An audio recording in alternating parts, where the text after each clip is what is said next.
Hi అండి. Godavari style తాటిగారెలు ఎప్పుడైనా తిన్నారా? ఇదైతే నా ఫేవరెట్ డిష్. ఇంకెందుకు లేటు ఎలా చేయాలో చెప్పేస్తాను రండి. ముందుగా తాటికాయలను తీసుకుని ఇలాంటి మిషన్‌తో గుజ్జుని సపరేట్ చేసుకోండి.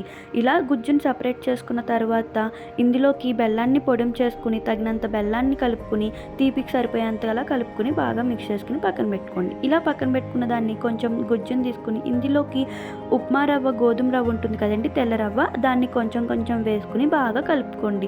ఇలా కలుపుకున్న మిశ్రమాన్ని ఒక అరగంట సేపు పక్కన పెట్టుకున్న తర్వాత కొంచెం పిండిని ఉండల కింద తీసుకుని ఒక కవర్తో ఇలా గారెలు చేసుకుని మరుగుతున్న ఆయిల్లో వేసి బాగా మీడియం ఫ్లేమ్ మీద వేగనివ్వండి. ఇలా వేగిన తర్వాత తీసి పక్కన పెట్టుకోండి. అంతే, మిగతా పిండితో కూడా ఇలాగే సేమ్ ప్రాసెస్ గారెలు చేసుకుని ఆయిల్లో వేసి బాగా వేగిన తర్వాత తీసి పక్కన పెట్టేసుకోండి. అంతే, ఎంతో టేస్టీ అయిన గోదావరి తాటిగారెలు రెడీ. చూసారు కదా ఎంత ఈజీగా ఉందో. ఇంకెందుకు లేటు, మీ ఇంట్లో కూడా చేసి ఎలా వచ్చిందో కామెంట్ చేయండి. Thank you for watching.